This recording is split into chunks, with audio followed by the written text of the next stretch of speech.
नमस्कार, NB news देख रहे हैं। यहाँ पर मैं हूं आपके साथ मुस्कान। स्वागत है आप सभी का राजधानी लाइव में। तो बात सबसे पहले राजधानी दिल्ली की करेंगे, जहां पर पिछले 24 घंटे के भीतर राजधानी में कोरोना वायरस के 1151 नए मामले सामने आए हैं। इसी के साथ संक्रमण दर जो है वो भी घटती नजर आ रही है। दिल्ली में संक्रमण की दर 2.62% हो गई है, यानी कि अब कोरोना संक्रमण की दर 3% से भी कम हो गई है। दिल्ली सरकार के स्वास्थ्य विभाग की ओर से सोमवार को जारी बुलेटिन के मुताबिक पिछले 24 घंटे में कोरोना संक्रमण से दिल्ली में 15 मरीजों की मौत हुई है।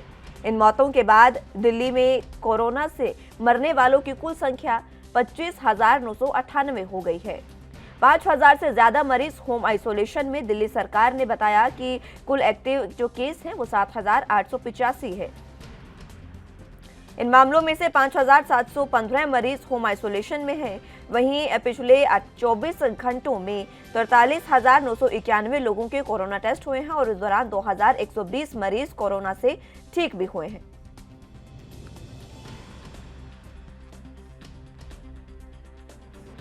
तो कोरोना वायरस का कहर लगातार जो बढ़ रहा था वो अब कहीं ना कहीं थमने लगा है। दिल्ली में भी जो कोरोना के केस हैं वो अब कम सामने आने लगे हैं। 24 घंटे में 1151 केस सामने आए हैं, यानी कि 2000 से भी कम केस सामने आए हैं। और इसी के साथ आपको बता दें कि संक्रमण दर जो है वो भी दिल्ली में घट गई है। 2.62% जो है वो संक्रमण दर रह गई है, यानी 3% से भी कम संक्रमण दर जो है वो अब दिल्ली में हो गई है। लेकिन फिलहाल जनता जो है वो अभी भी कहीं ना कहीं लापरवाही बरतती नजर आ रही है। अगर ये लापरवाही इस तरीके से जारी रही तो कहीं ना कहीं संक्रमण दर जो है वो फिर से बढ़ सकती है और कोरोना जो है वो फिर से पीक पर जा सकता है। हालांकि अभी सरकारों की कारगर कोशिशों के बाद ये जो संक्रमण दर है वो पूरे तरीके से कम हो गई है। कोरोना के केस जो हैं वो भी कम हुए हैं और कुछ हालात जो है वो अब स्थिर हुए हैं। लेकिन अब देखना होगा कि कब ये आंकड़े जो हैं कोरोना के वो स्थिर होंगे। जरा जानकारी के लिए दिल्ली से संवाददाता राजीव तिवारी हमारे साथ मौजूद हैं। राजीव, फिलहाल जिस तरीके से कोरोना की संक्रमण दर भी अब कम हो गई है, लगातार घटते क्रम में देखते हुए कोरोना के आंकड़ों की अगर बात करें तो दिल्ली में फिलहाल क्या कुछ स्थिति? देखिए, बिल्कुल सही कहा आपने। यहाँ पर बात करें जिस तरीके से दिल्ली और मुंबई की बात करें तो दिल्ली और मुंबई में सबसे ज्यादा केस देखने को मिल रहे थे, जिसकी वजह से कहीं ना कहीं लोगों के अंदर डर भी बना हुआ था। मगर सरकारें जिस तरीके से कोशिश कर रही थी, मगर अब वो कोशिश जो है वो धरातल पर कामयाब होती हुई नजर आ रही है। यानी कि दिल्ली के अंदर जो आंकड़े हैं पिछले 24 घंटे के अंदर, वो भी कहीं ना कहीं कह सकते हैं 1200 से नीचे है, यानी कि 1151 है। और लगातार मरने वालों की संख्या की बात करें तो वो भी घटकर 15 रह चुकी है। तो कहीं ना कहीं हर तरीके से दिल्ली सरकार की बात करें तो दिल्ली सरकार की तरफ से जितनी भी कोशिशें की गई वो धरातल पर कहीं ना कहीं कामयाब होती नजर आई।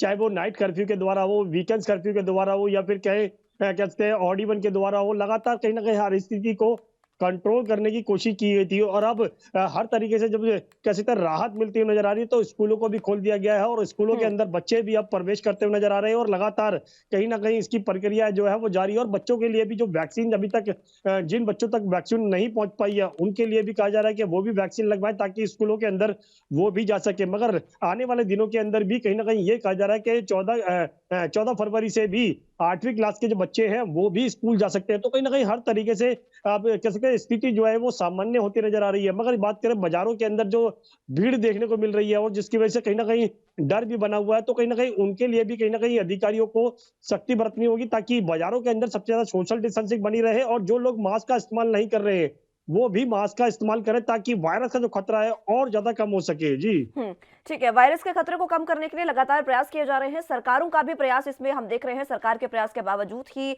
जो संक्रमण दर है वो कंट्रोल में हुई और कोरोना के केसों में कमी आई है। लेकिन कहीं ना कहीं लापरवाही अभी भी बढ़ती जा रही है। किस तरीके की लापरवाही दिल्ली में देखने को मिल रही है और इस लापरवाही के कारण क्या कुछ नतीजे?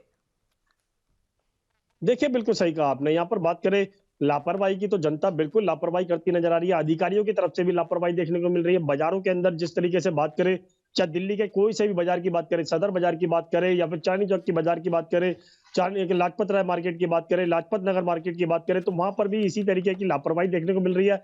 अधिकारी जो है वो सख्ती नहीं कर रहे, जिसकी वजह से जनता जो है वो भीड़ का हिस्सा बनती चली जा रही है और कहीं ना कहीं सोशल डिस्टेंसिंग सिर्फ गाइडलाइन के हिसाब से ही रह चुका है, यानी कागजों के अंदर रह चुका है। सोशल डिस्टेंसिंग धरातल पर नहीं देखने को मिल रही है। जिन पुलिस कर्मियों को या फिर कहें सिविल डिफेंस के जवानों को या फिर कहें एसडीएम की टीम को लगाया गया था, उनकी तरफ से लापरवाही देखने को मिल रही है। दिल्ली पुलिस ने जरूर कह सकते हैं अपने अधिकारियों को बोल दिया गया है कि वो सख्ती बरते, ताकि नहीं तो आने वाले दिनों के अंदर दिक्कतें हो सकती हैं। मगर वो सख्ती जो है वो धरातल पर देखने को नहीं मिल रही है, जिसकी वजह से जनता जो है वो मास्क तक का इस्तेमाल नहीं कर रही है और यही हालात जो है वो कहीं ना कहीं वायरस को दावत देते हुए नजर आ रहे हैं। और लगातार कहीं ना कहीं व्यापारियों की बात करें तो बाजारों के अंदर जिस तरीके से व्यापारी जो है वो कंट्रोल करने की कोशिश कर रहे हैं, मगर लगातार कहीं ना कहीं वायरस का खतरा जो है वो बढ़ता हुआ नजर आ रहा है। क्योंकि जिस तरीके से आप बाजारों के अंदर भीड़ देखने को मिल रही है, आने वाले शायद दिनों के अंदर कहीं ना कहीं वायरस का खतरा दोबारा से बढ़ सकता है। जी।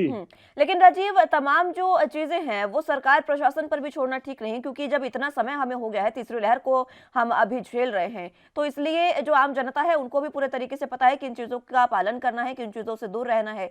तो आम जनता की जो लापरवाही है वो भी यहाँ पर कहीं ना कहीं ज्यादा होती जा रही है। अगर सरकारी प्रशासन काम अपना कर रही है ठीक है, नहीं भी अगर वो कर रही है तो कहीं ना कहीं हमें तो अपनी जो जिम्मेदारियां हैं उनका पालन करना होगा। देखिए, बिल्कुल सही कहा आपने। यहाँ पर बात करें सरकारों की तरफ से बिल्कुल गाइडलाइन बनाई गई है, अधिकारियों को लगाया गया है, अधिकारियों की तरफ से जरूर लापरवाही देखनी है, मगर जनता को भी यही चीज समझनी होगी कि बेशक सरकारें कोशिश करें ना करें, मगर उनको अपनी कोशिश जरूर करनी चाहिए, ताकि उनके जो परिवार के लोग हैं उन तक वायरस ना पहुंचे। क्योंकि जब एक घर का एक व्यक्ति जब बाहर निकलता है तो कहीं जब भीड़ का हिस्सा बनता है तो कहीं ना कहीं वायरस का खतरा जो है वो उसी को बनता है और उसके बाद में वो वायरस जो है वो अपने घर तक लेके जाता है। मगर कहीं ना कहीं यहाँ पर बात करें, हर व्यक्ति की जिम्मेवारी बनती है यहाँ पर कि वायरस का खतरा जो है वो कम से कम रखे, सोशल डिस्टेंसिंग बना के रखे, सैनिटाइजर का यूज करे, मास्क का इस्तेमाल करे, ताकि जो उस तक वायरस ना पहुंचे और फिर उसके बाद में जो उसके परिवार के लोग हैं वहां तक वायरस ना पहुंचे। तो कहीं ना कहीं जिम्मेवारी सबकी बनती है, मगर जहां पर जिम्मेवारी के साथ साथ कहीं ना कहीं जो जनता जो है वो लापरवाही करती नजर आ रही है, मास्क नहीं लगाया जा रहा, तो कहीं ना कहीं उनको भी समझना होगा। जो लोग मास्क नहीं लगा रहे हैं उनको यही ध्यान रखना होगा कि उनके परिवार तक वायरस जो है वो उनके द्वारा ही पहुंचेगा, तो कहीं ना कहीं उनके लिए भी कदम उठाया जाए। जी। हम्म, ठीक है। कदम तो तमाम लोगों के लिए उठाने होंगे। फिलहाल सरकार किस तरीके के कदम उठाते जा रही है, स्वास्थ्य व्यवस्थाएं किस तरीके की है, और जो तमाम पाबंदियां हैं उनका पालन किस तरीके से करवाया जा रहा है? देखिए, बिल्कुल सही कहा आपने। यहाँ पर बात करें दिल्ली सरकार की या फिर क्या है डीडीएमए की टीम की, तो लगातार कहीं न कहीं उनकी तरफ से भी कोशिश की जा रही है। स्वास्थ्य सुविधाओं की बात करें, अस्पतालों के अंदर लगातार कहीं न कहीं पर्याप्त मात्रा के अंदर कह सकते हैं अभी बेड खाली है। लगातार कहीं न कहीं 80% के करीब बेड खाली हैं। जो बुजुर्ग हैं या फिर किसी और बीमारी की वजह से जो अस्पतालों के अंदर इलाज करा रहे हैं, उनका ज़रूर इलाज चल रहा है। मगर लगातार कहीं न कहीं ऑक्सीजन की बात करें, बेडों की संख्या की बात करें, आइसोलेशन बेड की बात करें, ऑक्सीजन बेड की बात करें, तो वो लगातार दिल्ली सरकार के पास अभी तक तमाम इंतजाम है। लगातार वैक्सीन की प्रक्रिया की बात करें तो बूस्टर डोज भी दी जा रही है। मगर यहाँ पर बात करें जिस तरीके से 15 साल के ऊपर के बच्चों के लिए, उनके लिए भी वैक्सीन उपलब्ध कराई जा रही है। मगर अब कहा जा रहा है कि आने वाले दिनों के अंदर 12 साल से ऊपर के बच्चों के लिए भी सरकारें कोशिश करेंगी और वैक्सीन उन तक भी पहुंचाएगी। तो लगातार कहीं ना कहीं सरकार की तरफ से कोशिश जरूर की जा रही है, मगर देखना होगा सरकार की कोशिश के साथ साथ जनता कितना सहयोग करती है और जनता कितनी जल्दी वैक्सीन लगवाती है और कितनी जल्दी सोशल डिस्टेंसिंग के दायरे में बना के रखती है। जी। फिलहाल सोशल डिस्टेंसिंग का दायरा बनाना तो जनता के लिए कहीं ना कहीं आप देख रहे हैं जो तस्वीरें, उसमें नहीं बनाया जा रहा है। लेकिन स्वास्थ्य व्यवस्थाएं अगर बेहतर होगी, क्योंकि संक्रमण दर कम हुआ है और आम जो जनजीवन है उसको भी सुचारू रूप से जुड़ने के लिए ये तमाम चीजें जरूरी है। हम देख रहे हैं लोगों को ऑफिस में जाना है, लोगों को तमाम चीजें करनी है, इसलिए ज्यादा लोगों पर भी हम बर्डन नहीं डाल सकते हैं। लेकिन पाबंदियों का कुछ कुछ तरीके से पालन करने के बाद हम तमाम चीजों को रोक सकते हैं। जिस तरीके से सरकार ने संक्रमण पर कंट्रोल किया है, मामलों पर कंट्रोल किया है, वो वाकई सराहनीय है, क्योंकि काफी जल्दी जो मामले हैं वो कंट्रोल में आ गए हैं। लेकिन अब सबसे अहम बात यह है कि आगे की जो पाबंदियां हैं जिनमें लगातार ढील दी जा रही है, डीडीएमए की बैठक लगातार हो रही है और उसमें ढील दी जाती है, ये ढील कहीं गलत साबित ना हो जाए।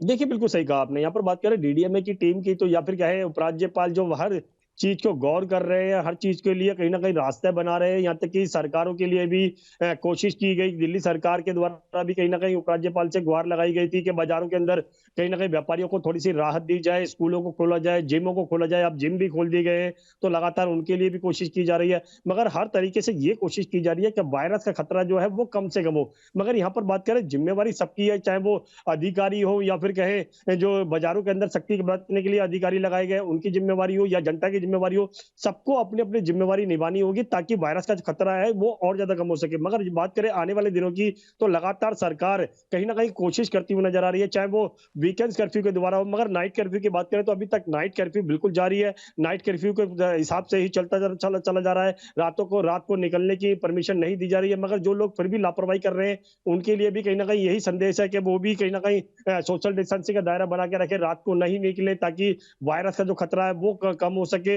मगर यहाँ पर जिम्मेवारी सबकी है, चाहे वो अधिकारी हो या फिर आम जनता हो, दोनों की जिम्मेवारी बनती है और दोनों ही अपनी अगर अपनी अपनी जिम्मेवारी निभाएंगे तो कहीं ना कहीं वायरस का खतरा जो है वो और ज्यादा कम होगा और जो आंकड़े आज के हैं वो भी और ज्यादा कम होते नजर आएंगे। जी ठीक है, स्वास्थ्य व्यवस्थाओं की भी बात हो गई है। फिलहाल कल ही स्कूल खुले हैं, कल का पहला दिन था और स्कूल अब लगातार खुल रहे हैं बच्चों के लिए। वो भी जरा बता दें कि पहला दिन कैसा स्कूल का रहा।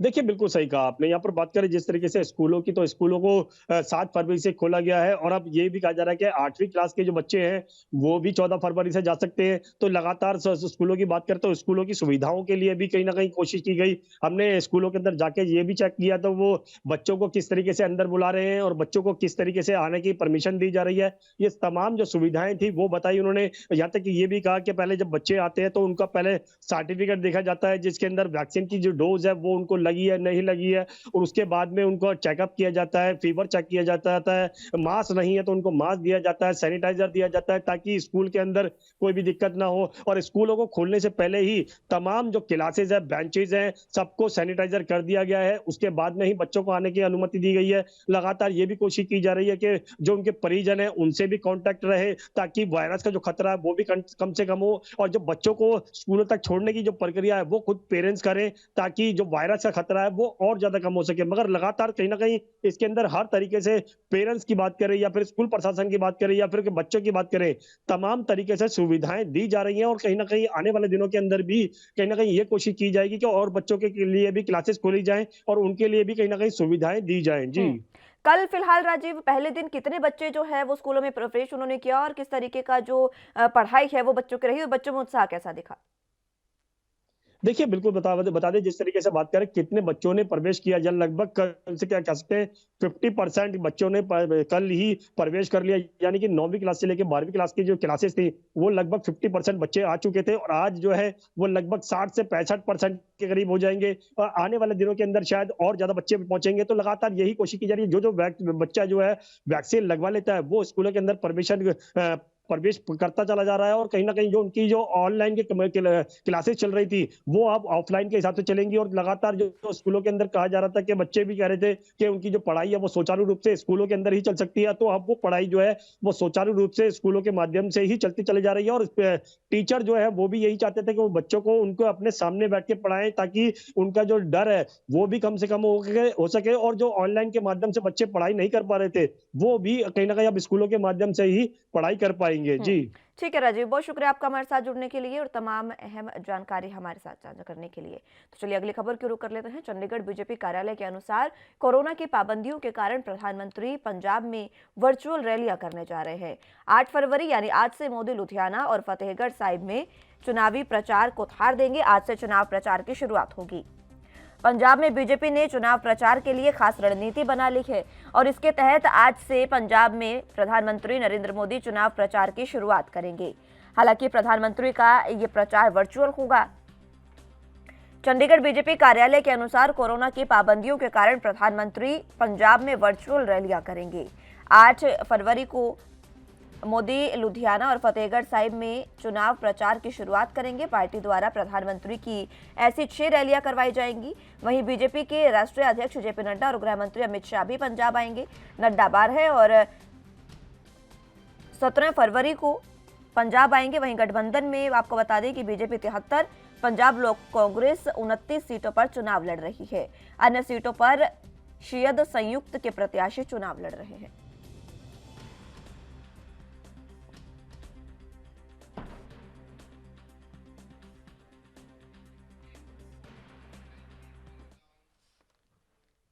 बुलेटिन में यह वक्त एक छोटे से ब्रेक का है, फौरन हाजिर होंगे।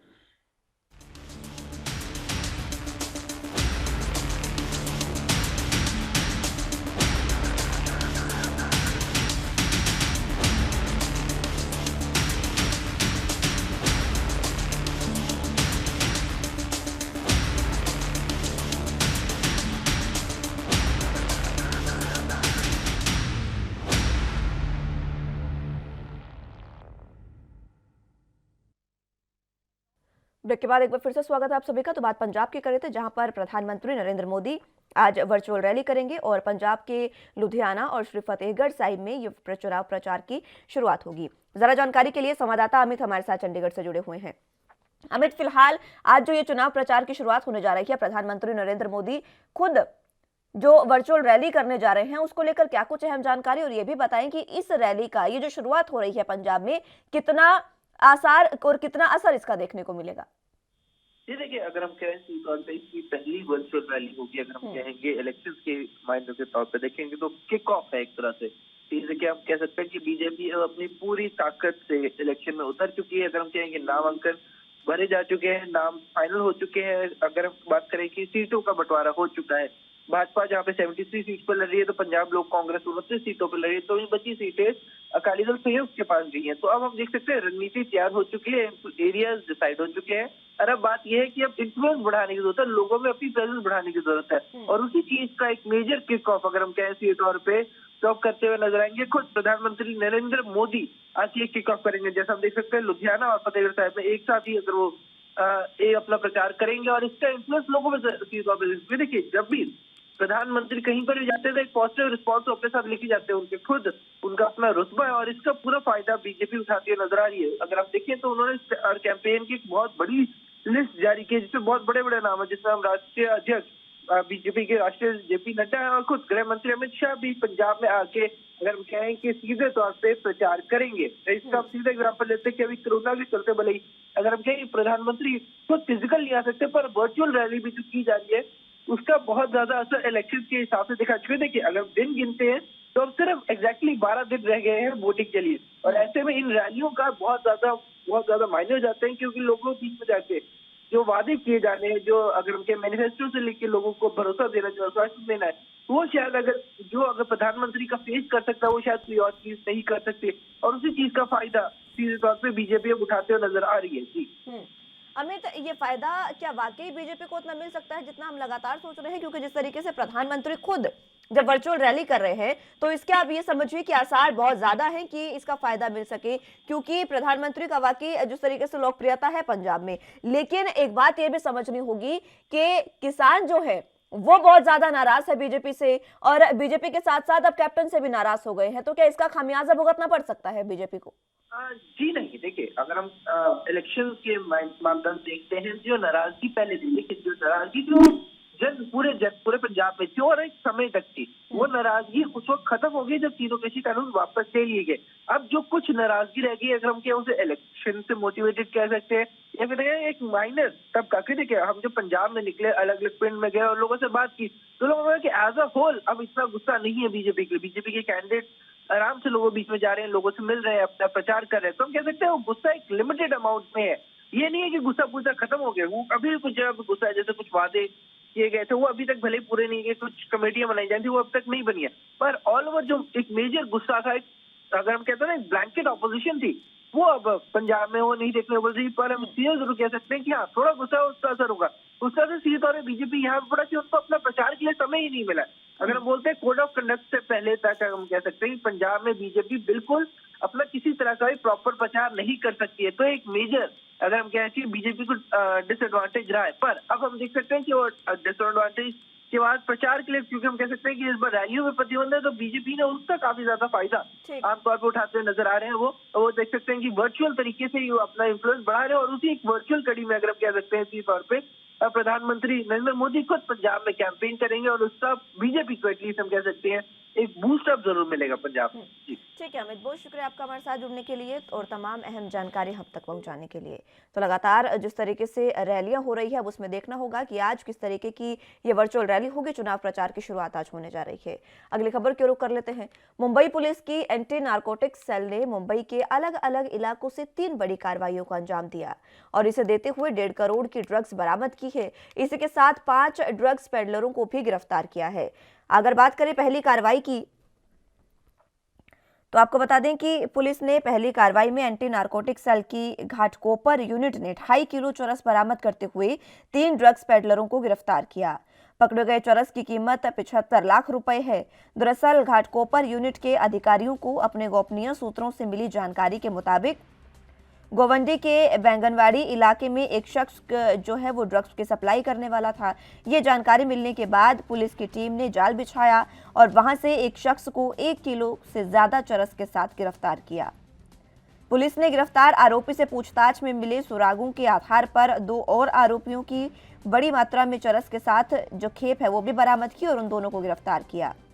बात दूसरी कार्रवाई की करें तो दूसरी कार्रवाई एंटी नारकोटिक्स सेल की वर्ली यूनिट ने धारावी इलाके में की। मुंबई के धारावी 90 फीट रोड पर एक महिला पर्स लेकर जा रही थी तो पुलिस को संदेह हुआ, जिसके बाद पुलिस ने उसकी तलाशी ली और उसके पास से 26 ग्राम एमडी ड्रग्स बरामद हुआ, जिसकी बाजार में कीमत 2,60,000 रुपए है। इसके बाद महिला ड्रग पैडलर को भी गिरफ्तार कर लिया गया। वहीं तीसरी कार्रवाई एंटी नारकोटिक सेल की बांद्रा यूनिट ने सांता क्रूज इलाके में की। यूनिट के अधिकारी ने जब सांता क्रूज इलाके में तलाशी अभियान जारी रखा था, उसी दौरान उन्हें देखकर एक अफ्रीकन व्यक्ति भागने लगा। शक के आधार पर पुलिस की टीम ने उसका पीछा किया तो उसके बाद उसके पास से भी 22,50,000 रुपए की कीमत की MDMA ड्रग बरामद हुई, जिसके बाद उसे भी गिरफ्तार किया गया। इसी खबर पर ज्यादा जानकारी के लिए मुंबई से संवाददाता मुरारी सिंह हमारे साथ जुड़ चुके हैं। मुरारी, फिलहाल जिस तरीके से नारकोटिक्स सेल ने ये जो बड़ी कार्रवाई की है, 3 अलग अलग कार्रवाई की है और तीनों से 5 जो आरोपी है उनको गिरफ्तार किया है, 5 ड्रग पेडलरों को, जिसमें एक महिला भी शामिल है। क्या कुछ अहम जानकारी और कार्रवाई कहां तक पहुंची?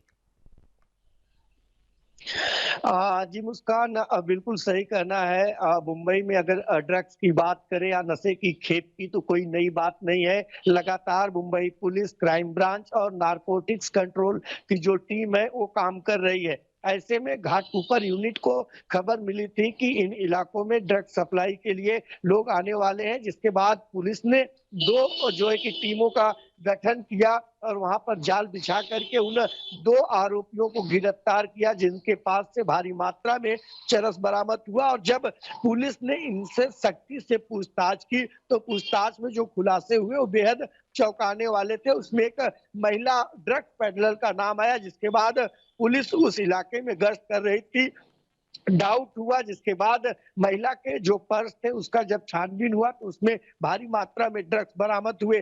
तो फिर इसी तरीके से पुलिस ने अपनी जाल को आगे बिछाया और महिला से पता चला कि मुंबई के सांता क्रूज इलाके में भी ड्रग्स पेडलर उनके संपर्क में है, जिसके बाद पुलिस की टीम वहां पर भी जाल बिछाई और लगभग 4 से 5 घंटे के बाद एक अफ्रीकन नागरिक पर शक हुआ और उसकी जब तलाशी लिए तो उसके पास से भी 22 लाख से ज्यादा रुपए के ड्रग्स बरामद हुए हैं। तो मुंबई सहित आसपास के इलाकों में लगातार ड्रग पेडलर अभी भी सक्रिय है और लगातार पुलिस उन पर कार्रवाई भी कर रही है। मुस्कान, ठीक है, लगातार उन पर कार्रवाई हो रही है। पुलिस की ये कार्रवाई कहां तक पहुंची और क्या एंटी नारकोटिक सेल जो है वो अपना ये जाल आगे भी कंटिन्यू कर सकते हैं? क्योंकि देखिए, मुंबई में हम देख रहे हैं मुरारी, लगातार किस तरीके से ड्रग्स की जो खेप है वो लगातार बरामद की जा रही है और ये तो आम जनमानस की बात हुई, ये तो नॉर्मल बात है क्योंकि ड्रग्स सप्लाई हो रही है। लगातार इस तरीके के केसेस हम देख रहे हैं। बॉलीवुड में किस तरीके से पूरा फैला हुआ है ड्रग्स का धंधा, यानी कि मुंबई जो है उसको एक तरीके से एक पूरा राज्य, अगर मुंबई को पूरा राज्य घोषित कर दिया जाए तमाम तस्करों को लेकर, तो ये भी गलत नहीं होगा। जी मुस्कान, कहना गलत नहीं होगा क्योंकि जिस तरीके से छापेमारी हो रही है, कार्रवाई हो रही है, ड्रग्स पेडलर पकड़े जा रहे हैं, उसके बावजूद भी इनके हौसले कहीं से टूट नहीं रहे हैं। आए दिन ड्रग्स माफिया जिस तरीके से इस कारोबार को आगे बढ़ा रहे हैं, ऐसे में पुलिस को जानना बेहद जरूरी है कि इनके तार कहां कहां जुड़े हुए हैं, इनके पीछे और कितने लोग हैं। ये ड्रग सप्लायर इनके पास नेटवर्क होते हैं। इन तमाम चीजों को जानने के लिए नारकोटिक्स कंट्रोल ब्यूरो सहित मुंबई क्राइम ब्रांच भरचूक कोशिश कर रही है, लेकिन कहीं से कह सकते हैं कि राहत मिलती हुई दिखाई नहीं दे रही है। प्रतिदिन अगर मुंबई की बात करें तो यहाँ पर ड्रग्स के केसेस पाए जा रहे हैं। अब ऐसे में क्राइम ब्रांच और नारकोटिक्स कंट्रोल को जानना बेहद जरूरी है, इसके तार कहाँ से जुड़े हुए हैं और इनमें और कितने लोग शामिल हैं। जी फिलहाल कार्रवाई जो है वो कहां तक पहुंची है ये भी बता दें मुरारी, क्योंकि देखिए जिस तरीके से कार्रवाई लगातार हो रही है, अब आगे क्या कोई अहम सुराग मिला है इन 5 लोगों से?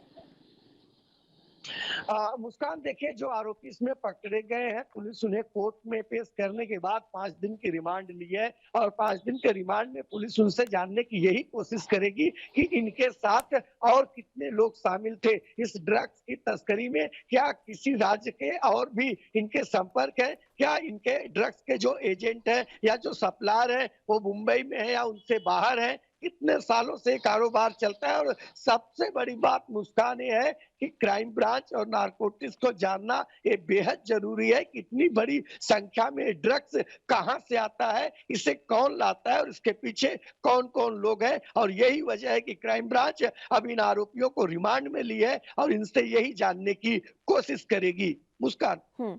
ठीक है, बहुत शुक्रिया मुरारी आपका हमारे साथ जुड़ने के लिए और तमाम अहम जानकारी हम तक पहुंचाने के लिए।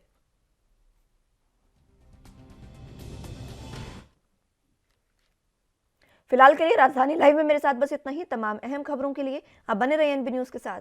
नमस्कार।